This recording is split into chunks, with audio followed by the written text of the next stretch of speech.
eux, vont être importants dans la motricité, notamment automatique. On va le voir tout à l'heure. Tout d'abord, on va reprendre des définitions. Ces noyaux gris, les ganglions de la base, basal ganglia dans la littérature anglo-saxonne, ganglion de la base, basal ganglia, eh bien, on va les séparer sous la forme de ces masses grises qu'on appelle striatomes. On définit dans le striatome une partie qui est très ancienne et qui est l'archéostriatome. L'archéostriatome, on n'en parle plus, ça va être l'amygdale.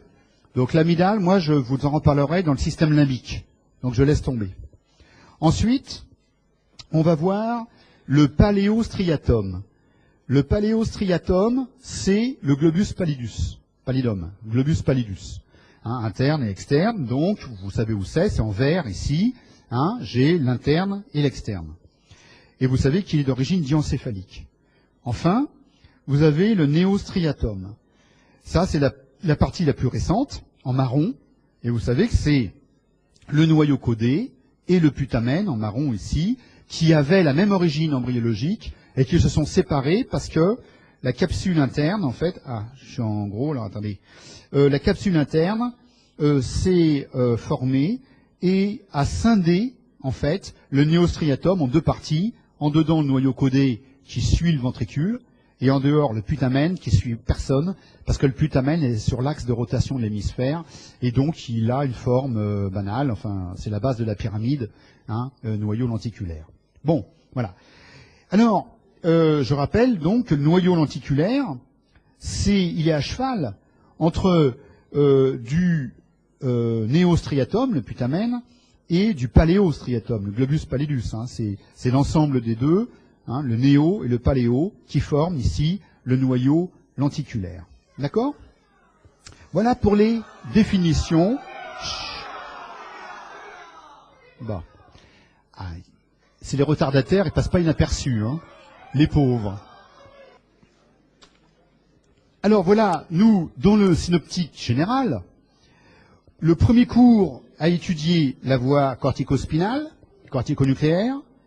Le deuxième cours a étudié les relations du cervelet et de la moelle, du cervelet du noyau vestibulaire et du cervelet et du cortex. Et le dernier cours étudie ici le rôle des noyaux gris, qui sous-tend l'activité, en fait, du cortex cérébral. Alors là, je vais passer assez vite parce que vous connaissez très bien la morphologie de tout ça. On va parler du noyau codé. Quelles sont les structures en jeu dans le néostriatome? Le néostriatome, eh bien, c'est le noyau codé. Vous rappelez que le noyau codé en orange a une tête volumineuse, un corps, une queue, il y a une forme codée, et le noyau codé longe le ventricule latéral. D'accord? Toujours. Vous vous rappelez que le noyau codé, il est sur le thalamus. En bleu, ici, le thalamus. Et le noyau codé, il passe par-dessus. Il est sur la face dorsale. Le noyau lenticulaire, là c'est pareil, je fais vite. Vous vous rappelez que le noyau lenticulaire, c'est putamen plus globus pallidus. Et séparé, donc voilà, par une petite lame blanche. Bon, donc on va passer sur tout ça, vous connaissez parfaitement. Par contre, je rappelle qu'on va être obligé de parler de deux noyaux qui vont intervenir dans les boucles de régulation. Et là, c'est important, c'est la maladie de Parkinson, là, en plus. C'est le locus niger, d'abord. Et vous voyez que le locus niger, on l'avait déjà dessiné correctement avant, en disant que ce locus niger a deux parties. Une partie qu'on va appeler réticulaire, reticulata, pars reticulata, la partie réticulaire. Et cette partie réticulaire, elle est GABAergique, donc ça c'est tout à fait important. Et on va la rapprocher énormément sur le plan fonctionnel au globus pallidus interne, GPI. Globus pallidus interne, GPI.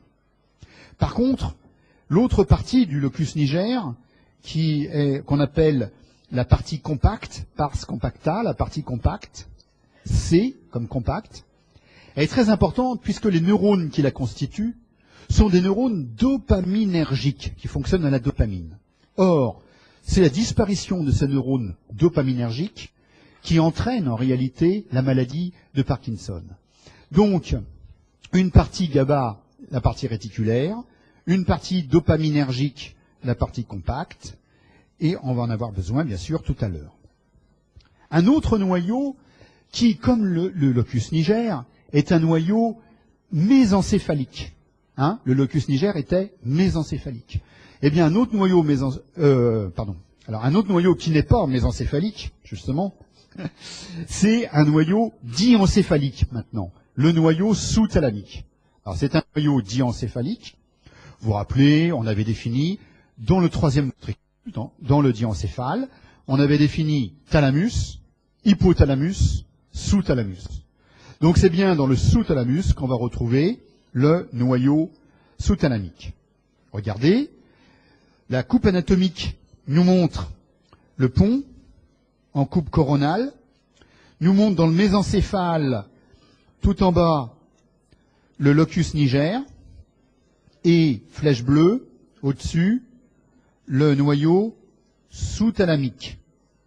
Au-dessus, hein, et en dessous du thalamus, évidemment, le noyau sous-thalamique. C'est un peu comme un guidon de vélo avec le frein. Hein, on a le locus niger dans ces coupes-là, on a en dessous le locus niger, et au-dessus, on voit le noyau sous-thalamique. Les séquences IRM pondérées en T2, bon là c'est une séquence un peu particulière, nous montrent très bien cette anatomie, les deux niveaux, hein, le noyau sous-thalamique et le noyau, le locus niger, qu'on voit en dessous.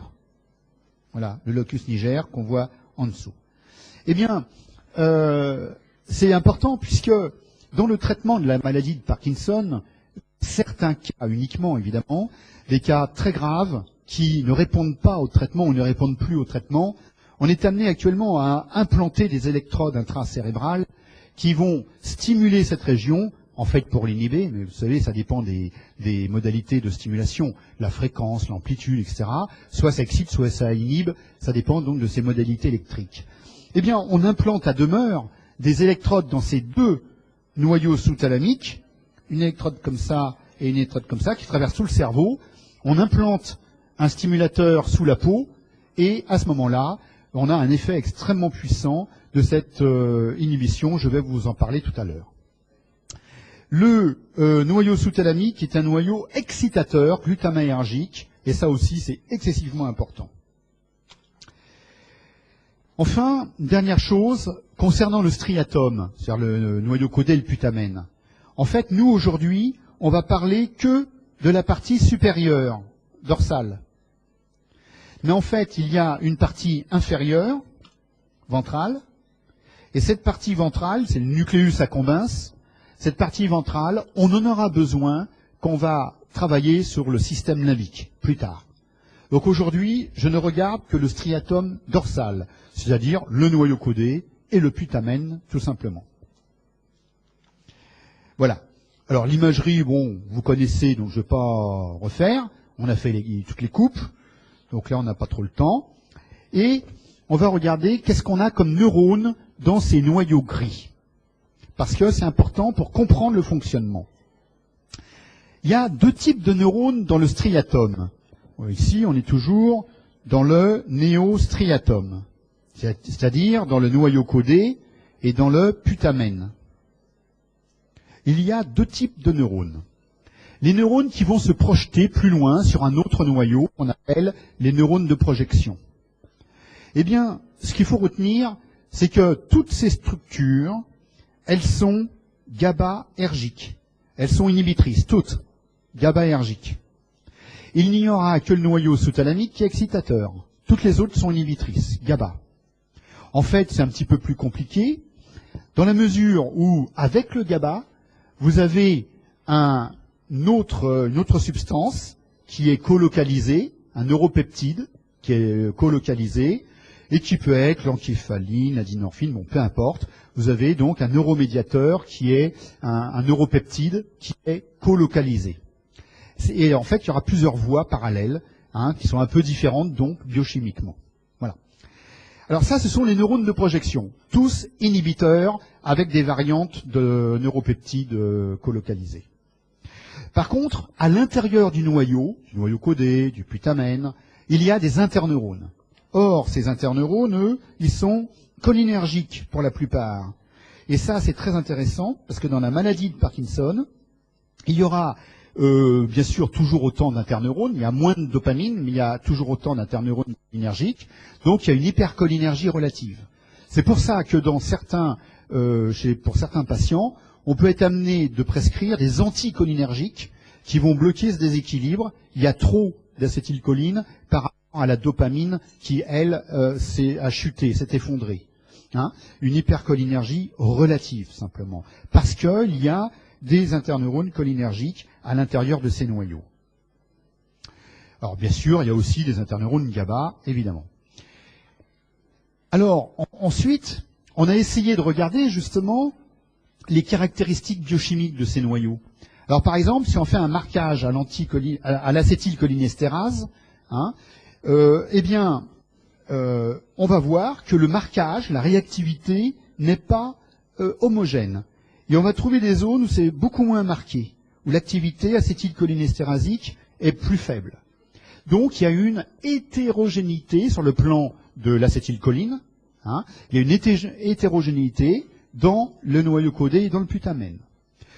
Ce qui a permis de définir un fond, qu'on appelle la matrice, un fond très cholinergique, la matrice, et puis des petits îlots qui le sont moins, qu'on va appeler les striosomes. Du coup, les gens, dans les labos, ont fait des recherches et ont montré que les connexions de la matrice ne sont pas les mêmes que les connexions des striosomes. Donc ça indique que les connexions des noyaux gris, de manière globale, sont massivement parallèles. Hein, il y a des infos qui vont passer par les striosomes, hein, et d'autres, pas les mêmes, qui vont passer par la matrice. Donc déjà, il y a un traitement parallèle des informations. Hein, qui viennent du cortex, qui retournent au cortex d'ailleurs, évidemment, parce que c'est le rôle en fait. Hein. Cortex, on l'a vu tout à l'heure, cortex, noyau et retour au cortex, via le thalamus évidemment, puisque c'est ça qu'on fait aujourd'hui. Bon, voilà. Donc au total, une situation assez complexe, avec de multiples canaux qui viennent du cortex, qui traversent les noyaux gris en parallèle, et qui vont remonter au cortex par le biais du thalamus. Alors, on va voir ces connexions. Ce sont ces boucles, cortex, noyau gris, cortex. Donc, on va bien placer le dessin. Et le mieux, effectivement, c'est d'avoir ces schémas. Donc, vous les avez, effectivement, parce que le schéma général, attention, il y en a plusieurs, hein, je pense que c'est la page 66, c'est ça. Donc, le schéma général, lui, c'est quand tout marche. Et après, je vais décliner dans le cas du Parkinson, dans le cas du balisme, etc. Regardons le schéma général. Tout là-haut, j'ai mon cortex cérébral avec les aires motrices et prémotrices. Le cortex cérébral. En dessous, j'ai mis ici putamène noyau codé, c'est-à-dire le néostriatum. Hein. Ça, c'est le néostriatum, bien sûr. Donc en rouge, j'ai mis toutes les neurones GABAergiques, les neurones inhibiteurs. Ils sont en rouge. L'intensité, la largeur indiquant de combien ils inhibaient. Parce que si eux-mêmes ils sont inhibés, ben, ils vont inhiber moins, évidemment. En vert, j'ai mis tout ce qui excite. Ensuite, j'ai séparé le globus pallidus, puisque GPE, c'est le GP externe, un globus pallidus externe. Hein, je l'ai séparé du globus pallidus interne. Car on va voir que ce globus pallidus interne, tout en bas, c'est en quelque sorte le système de sortie des noyaux gris. Hein, c'est un peu le gicleur du système. Mais avec lui, vous avez ici en même temps la partie réticulaire du locus niger. Donc locus niger, partie réticulaire, qui a la même fonction et les mêmes connexions approximativement. Hein, voilà. Bon. Et puis, ensuite, j'ai mis la cible de tout ce système qui est le thalamus. Le thalamus, vous savez que le thalamus, c'est un complexe nucléaire, et parmi les noyaux thalamiques, il y en a un qui est important, qui est le VLA, hein, le ventrolatéral, donc qui reçoit ces connexions. Alors, pour vous, ce qui est essentiel, c'est de vous rappeler que le thalamus est le dernier relais avant le cortex cérébral. Tout ce qui arrive au cortex cérébral, habituellement, passe par le thalamus. Donc des fibres thalamo-corticales. Donc il y a des millions de fibres thalamo-corticales qui viennent soutenir l'activité du cortex cérébral, un tonus thalamo-cortical. Ça, c'est très important. C'est la flèche verte qui part du thalamus et qui est en train d'influencer toute cette activité corticale ici, voilà. Et tout le jeu de ces noyaux, c'est dire, voilà, je vais essayer de contrôler mon thalamus. Je prends un thalamus tout seul, je mets une électrode dedans, on entend, ça crépite. Parce que ces noyaux ont une activité spontanée. Le problème, ça va être de savoir de combien je module l'activité spontanée. Ou bien j'ai mon noyau qui crache tout seul sans contrôle et boum, ça s'emballe. Vous allez voir que c'est toutes les maladies avec les mouvements anormaux ou les grands mouvements baliques dont je vous ai déjà parlé, ou les syndromes Corée, on verra ça. Soit au contraire, je bloque mon thalamus et à ce moment-là, toute l'activité du cortex s'effondre et je suis dans un syndrome parkinsonien avec la rigidité, et puis bon, il y a un petit tremblement en plus, mais une espèce de blocage, une akinésie caractéristique de ces syndromes.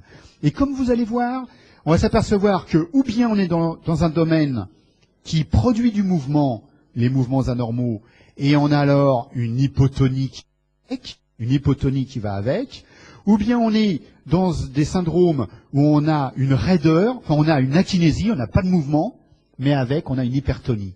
C'est un peu logique, Quand le tonus monte, il n'y a plus de mouvement.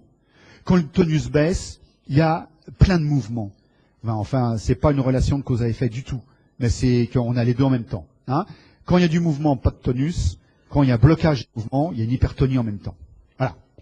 Alors, là-dessus, il y a deux noyaux qui viennent contrôler tout ça. Le premier noyau, c'est la partie compacte du locus niger, et le deuxième noyau, c'est le noyau sous-thalamique. Alors, regardons maintenant comment ça fonctionne.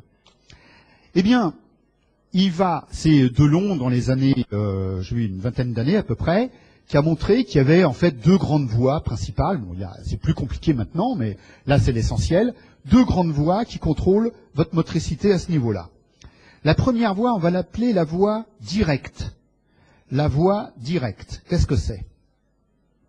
Eh bien, le cortex cérébral va exciter le néostriatum. Très bien. Excitation du néostriatum. À partir de là, qu'est-ce que j'excite? J'excite des neurones GABAergiques, c'est les neurones de projection qu'on a vus tout à l'heure, voilà. Et ces neurones GABAergiques sont excités. Ils se projettent sur quoi? Ils se projettent sur le pallidum interne. Donc ici, quand la voie directe est mise en jeu, je suis en train d'inhiber le pallidum interne. Je le bloque. Bon. Si vous regardez le pallidum interne, qu'est-ce qu'il fait normalement tout seul? Flèche rouge, on le voit très bien, flèche rouge. Le pallidum interne, normalement, il doit inhiber le thalamus. Voilà, ça c'est le rôle du pallidum. Il inhibe le thalamus. Mais lorsque la voie directe fonctionne, la voie directe, elle va inhiber le pallidum. Donc, elle va inhiber cette projection-là, inhiber la projection pallidothalamique, et donc le thalamus, le tonus thalamo-cortical qui est là-haut, ce tonus thalamo-cortical, ici, il est renforcé. Il est renforcé. Vous voyez? Puisque là, on n'a plus d'inhibition du thalamus, ou moins d'inhibition du thalamus, par le pallidum, parce que le pallidum, il est bloqué par le noyau codé. D'accord? Ça, c'est la voie directe. La voie directe va freiner le pallidum interne. Et donc, ça libère le thalamus. Ça le libère du joug du pallidum interne, qui normalement est un inhibiteur. D'accord? Inhibition de l'inhibition, c'est-à-dire une désinhibition. D'accord? C'est exactement la même chose. Voilà. Donc, une voie directe qui, in fine, va permettre de renforcer ici l'activité thalamo-corticale. Et donc là-haut, qu'est-ce qu'il y a là-haut? Il y a les aires corticales motrices, les aires corticales prémotrices, la planification, le renforcement des schémas moteurs, etc. Toute la planification motrice. Donc, vous voyez que si jamais ça se libère de trop, ça peut éventuellement générer du mouvement anormal. Et c'est ce qui va se passer dans le balisme ou dans la chorée. Ça, c'était la voie directe. J'arrive alors à la voie indirecte. La voie indirecte, elle est plus compliquée parce qu'il y a des noyaux intermédiaires. Donc, on va l'étudier. J'efface tout ça et je passe à la voie indirecte. Cette voie indirecte, elle commence bien sûr toujours par le cortex qui envoie des informations au néostriatum. Alors tout ça c'est très organisé, hein. Telle région du lobe frontal, sur telle partie du noyau codé, sur la tête, sur le corps, etc. Enfin, c'est très organisé. On excite. On excite quoi? On excite des neurones GABAergiques de projection du néostriatum comme d'habitude. Ces neurones de projection, au lieu d'aller sur le système de sortie, le pallidum interne, il va d'abord sur, comme on voit ici, le pallidum externe, GPE. Et il va inhiber le pallidum externe. Donc voilà, ici, ces neurones de projection du putamen qui viennent inhiber le pallidum externe. Alors, pallidum externe, on connaît, c'est du striatum, hein, du paléo, c'est vrai, mais c'est du striatum quand même.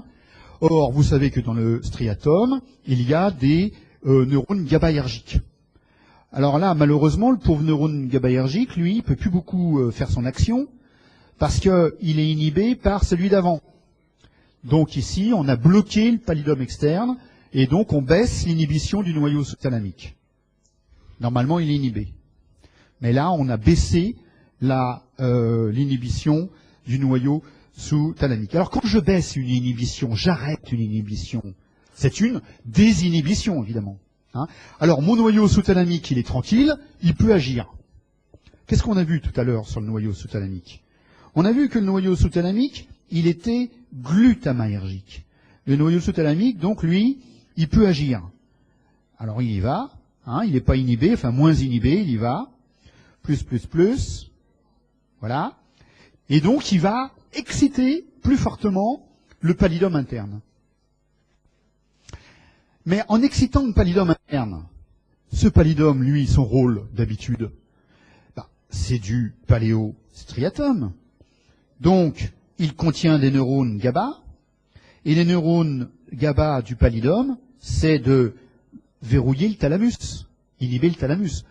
Quand mon noyau sous-thalamique se met à fonctionner très fortement, noyau sous-thalamique, qu'est-ce que je fais? Je bloque, pas du tout. Au lieu de bloquer, au contraire, je renforce. Donc là, je renforce l'inhibition du thalamus, parce que tous les neurones GABAergiques sont mobilisés et vont inhiber fortement le thalamus. Alors là, évidemment, le thalamus, le pauvre, il est bien bloqué, et alors le tonus thalamo-cortical, il chute. Diminution du tonus thalamo-cortical. Mais à ce petit jeu, on y perd, parce que si jamais c'est pathologique et qu'on inhibe très fortement le thalamus, eh bien on a une akinésie, et on se retrouve complètement bloqué. C'est une akinésie. On ne bouge plus. Et c'est ce qui se passe dans le syndrome parkinsonien, on va le voir tout à l'heure, où l'akinésie est au premier plan. Bon, il y a un tremblement en plus qui, malheureusement, n'est pas expliqué par ces schémas. Voilà. Alors maintenant, vous me direz, ok, je viens de voir deux voies. La voie directe, donc j'ai mis le pointillé vert, bleu-vert, enfin vert, qui dit, ça c'est excitateur, La voie directe, elle a tendance à renforcer le tonus thalamo-cortical. Et puis, je viens de décrire la grande voie, les pointillés rouges, la grande voie indirecte, celle qui passe par le pallidum externe, qui, in fine, a tendance à réduire le tonus thalamo-cortical. Voilà l'état des choses. Et l'équilibre des deux est géré aussi par le locus niger. Alors on va voir comment. Que fait le locus niger dans ce système? Du moins la dopamine. Et donc dopamine que vous allez donner à vos patients parkinsoniens, du moins le précurseur de la dopamine, parce que la dopamine ne passe pas la barrière hémato-encéphalique, et donc vous êtes totalement inefficace avec la dopamine, il faut donner de la L-dopa qui passe la barrière, qui se transforme ensuite en dopamine et qui peut donc agir sur la cible. Le locus niger, va avoir deux actions par la dopamine. Regardez, tout dépend des récepteurs dopaminergiques cibles.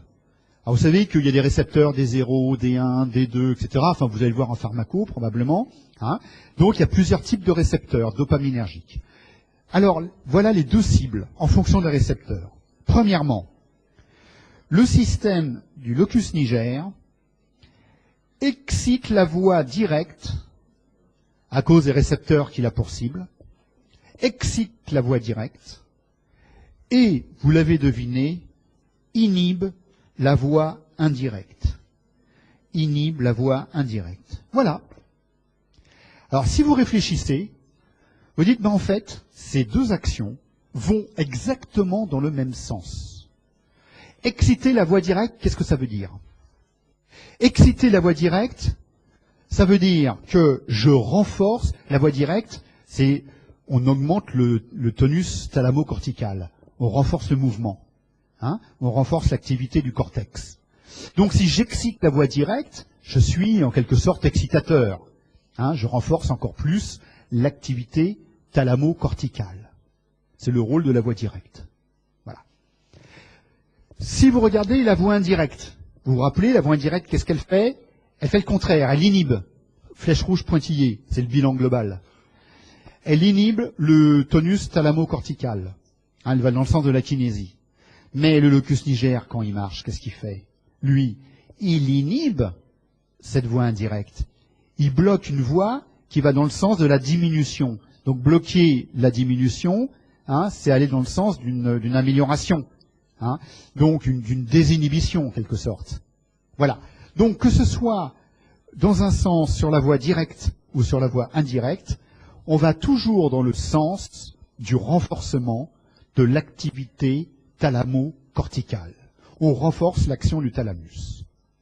Et là, on vient de toucher du doigt exactement la base, la corrélation, hein, donc la base physiopathologique de la maladie de Parkinson ou des syndromes parkinsoniens liés à l'atteinte ici de ce locus niger, partie compacte. Alors je pense que dans la diapo suivante, voilà, de la maladie de Parkinson, donc atteinte du locus niger, chute de la dopamine. Il y a trop d'acétylcholine en comparaison, hein, par rapport à la chute de la dopamine. Tremblement, kinésie, orthonie, tout ça, vous allez l'apprendre par cœur, vous le saurez, la sémio, tout, vous connaîtrez tout ça par cœur. Il n'y a pas de problème. Et voilà la lésion. La lésion, locus niger, complètement, mais quand vous avez un cerveau de parkinsonien, vous le regardez, le locus niger, il n'y en a plus. Il est dépigmenté. Pourquoi? Parce qu'en fait, avec la dopamine, est localisée dans les mêmes neurones de la neuromélanine. C'est un pigment. Et donc on les voit, les neurones. On les voit très bien, même à l'œil nu. Hein, quand on coupe un cerveau, on voit le locus niger. Voilà, à cause de la neuromélanine qui est colocalisée. Donc ici, j'ai lésé disparition du locus niger. Donc, vous voyez, je n'excite pas beaucoup la voie directe. Il y a moins d'inhibition du pallidum interne. Donc le pallidum, il peut faire son action tranquillement. Et l'action du pallidum, c'est justement d'inhiber le thalamus. Et ben voilà. Et le pauvre thalamus, il fonctionne plus. Chute du tonus thalamo-cortical. Mais comme ce locus niger, normalement, il bloque la voie indirecte, mais là, il ne le bloque pas. Il bloque pas. Donc, cette inhibition qui est là, elle peut y aller, elle inhibe à fond. Hein, donc, on y va. Très forte inhibition. Qu'est-ce que ça fait? Ça bloque le pallidum. Si le pallidum, il est bloqué, ça libère le noyau sous-thalamique. Alors lui, il y va, il marche bien. Ça libère le noyau sous-thalamique, puisqu'il n'est plus sous l'inhibition, il est désinhibé. Hein, et donc, ça excite très fortement le pallidum interne. Et ben, ça revient au même. Hein, ça renforce l'action du pallidum aussi. Alors le pauvre pallidum, le pauvre thalamus, il est encore sous une pression encore plus forte, inhibitrice. Et qu'est-ce que ça donne à la fin? Un sujet akinétique. Puisqu'il y a tout le thalamus, le thalamus ne renvoie pas l'information au cortex, hein, il y a une chute de ce tonus thalamo-cortical. Voilà. Akinésie, donc, dans cette maladie. Or, c'est vrai que maintenant, on peut stimuler le noyau sous-thalamique avec des électrodes. Alors on met 2 électrodes, le stimulateur sous la peau, hein, on met en route et clac, le malade se lève.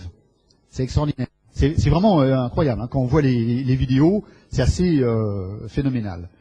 Pourquoi? Parce qu'en fait, on bloque l'action avec la stimulation électrique. On stimule, mais on n'excite pas, on bloque. L'idée, c'est de bloquer cette grosse excitation. Si on bloque la grosse excitation, il y aura beaucoup moins d'inhibition derrière. Bon, bah ça y est, c'est bon, la kinésie, elle va disparaître. Vous voyez, c'est un facteur pour éviter la kinésie, pour éviter le blocage du thalamus. Voilà. Voilà pourquoi on utilise ces paramètres de stimulation qui bloquent le noyau sous-thalamique. D'accord ? Maintenant, si vous faites un accident dans le diencéphale, petit accident vasculaire, et clac, le noyau sous-thalamique est lésé, eh bien, qu'est-ce qui va se passer ? Votre noyau sous-thalamique n'excite plus le pallidum. Bon. Alors, normalement, le pallidum, il doit bloquer le thalamus. Si le thalamus n'est pas bloqué, lui, il agit tout seul. Et puis là, il donne des mouvements. Hein, il favorise l'activité corticale. Donc, s'il y a une lésion du thalamus, il y a moins d'activité du pallidum. Moins d'activité du pallidum. Et donc, moins d'inhibition du thalamus. Alors là, le thalamus, du coup, en plus qu'il y a la voie directe qui est en plein dessus, qui l'excite, donc le pauvre thalamus, il donne des bouffées d'excitation sur le cortex, et c'est les mouvements anormaux, les mouvements baliques, à ce moment, qui apparaissent, hein, les grands mouvements qui prédominent aux racines, et qui sont incessants. Ça, c'est le balisme. En général, vous n'avez pas un bibalisme, c'est un hémibalisme en général, la moitié. Hein, ça dépend, c'est le noyau droit, noyau gauche, controlatéral. Voilà.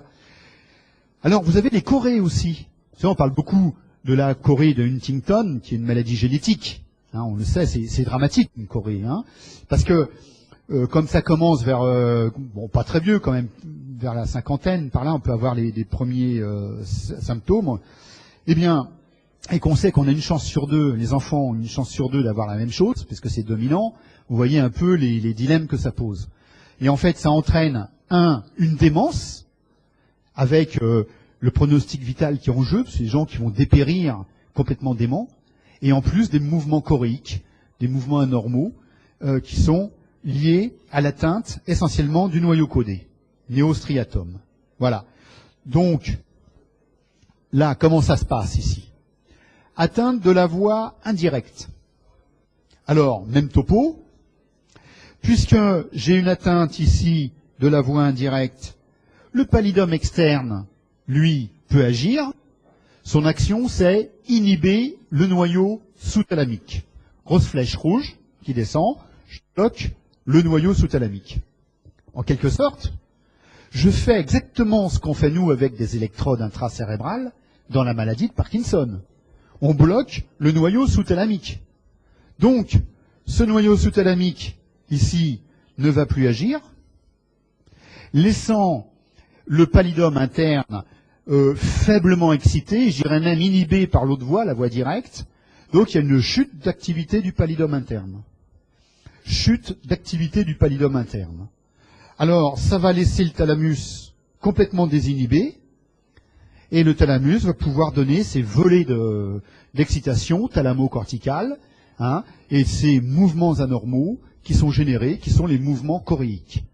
Quand on fait une coupe de cerveau en anapathe d'un patient qui a une chorée de Huntington, on voit à côté du ventricule, le noyau codé complètement atrophique. C'est extrêmement caractéristique, souvent avec un ventricule du coup qui est un petit peu dilaté à cause de cette atrophie.